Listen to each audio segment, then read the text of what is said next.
کوئی میل ہے اور وہ اس وجہ سے کہ اس نے مسلز بنائے ہوئے ہیں اور وہ اپنی تصویر ڈالتا ہے وداؤٹ شرٹ کہ تاکہ لوگ امپریس ہوں، تو یہ کس کیٹیگری میں جائے گا؟ یہ تو انہیلدی کیٹیگری ہے، خود نمائی ہے. یہ جو جسے نارسسزم کہتے ہیں، یہ اسی کی ورائٹی میں سے ایک ہے. یعنی جب آپ اپنے آپ کو نمایاں کرنے کے لیے ایڑی چوٹی کا زور لگاتے ہیں اور پرفیکشنزم کی طرف چلے جاتے ہیں کہ آپ کے جو 6 پیکس ہونے چاہیے اور ایک ایک مسل جو ہے وہ علیحدہ توجہ حاصل کرنے، یہ جو ٹیٹو بنانا ہے یہ بھی انہیلدی شیم کی نشانی ہے. لیکن یہ کوئی اگر ایک آدھ ٹیٹو کسی نے بنایا ہوا ہے، کسی محبوبہ کا نام لکھا ہوا ہے، اس کے الفابیٹ پہلا لکھوایا ہوا ہے، تو چلے اتنا تو قابل معافی ہے.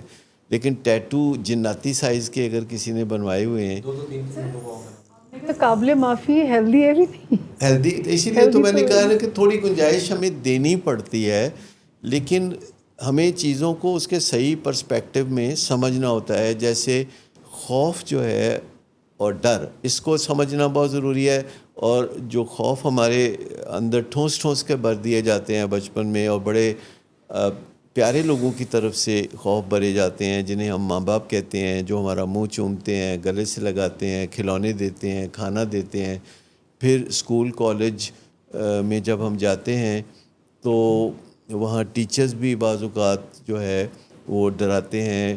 مولا بخش ان کے ہاتھ میں ہوتا ہے جسے ڈنڈا کہتے ہیں. اس اب میں تو کیا خیر یہ ٹیچرز ٹرم کے آئے ہاتھ گی میں. سر، یہ ٹاکسک لو ہے؟ ٹاکسک لو جو ہے وہ تو ایک الگ ٹاپک ہے نا، نہیں، وہ کہ اپنی محبت کی وجہ سے وہ کر رہے ہیں، اس کو بتا رہے ہیں کہ میں اس کو کہیں کھو نہ دوں. سینس آف شیم کی جہاں بات ہوتی ہے نا، تو وہاں پر یہ آتا ہے کہ آپ کا جو گھر کا انوائرمنٹ ہے، وہ بڑی اچھی نیت سے پیرنٹ ایک امیج ان کا اپنے اندر امیج بنتا ہے نا کہ ہم اچھے نہیں ہیں یا we are not good enough, کیونکہ پیرنٹس کہہ رہے ہوتے ہیں اور اچھی نیت سے کہ یہ مت کرنا، وہ مت کرنا، یہ کیوں کر دیا، یہ تم نے پھر کر دیا.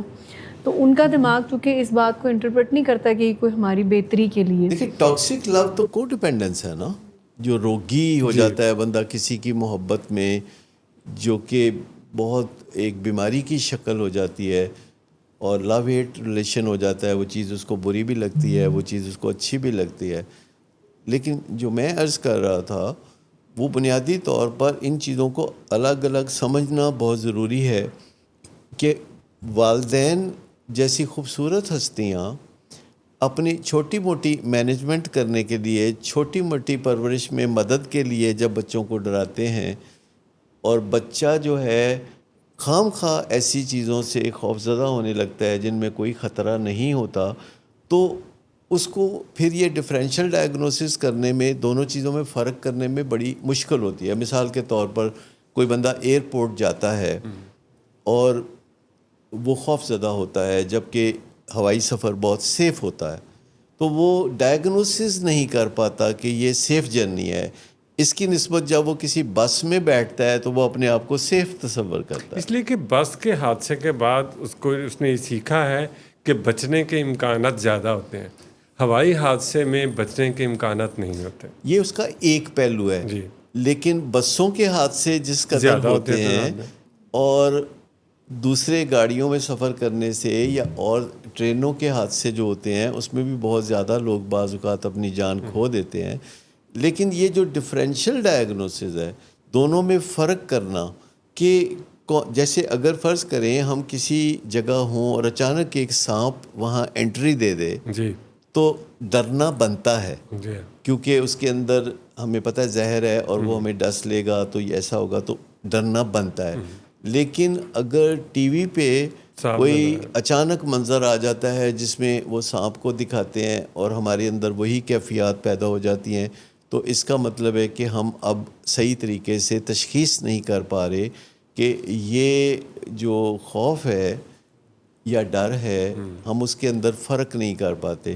اگر سانپ ہمارے پاس سامنے فرش پر ہے تو یہ ڈر ہوگا، لیکن اگر وہ اسکرین پہ دیکھ کے ہمارے حواس ہم کھو دیتے ہیں تو پھر یہ خوف ہوگا.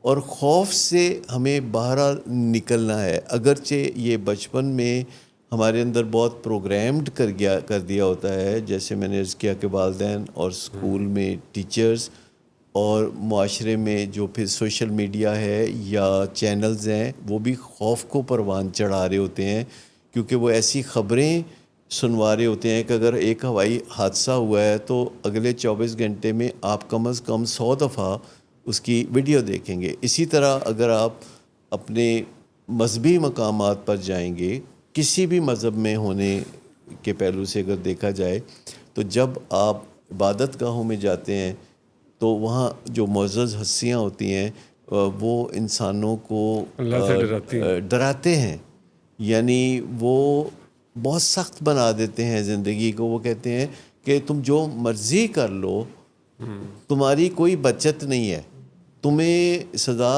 ضرور ملے گی۔ یعنی وہ سزا سے بچنا ناممکن بنا دیتے ہیں، جس سے کہ لوگ ڈس اپوائنٹمنٹ میں چلے جاتے ہیں، اور جو کوششیں وہ اپنے آپ کو اچھا انسان بنانے کے لیے کر بھی سکتے ہیں تو وہ پھر نہیں کرتے۔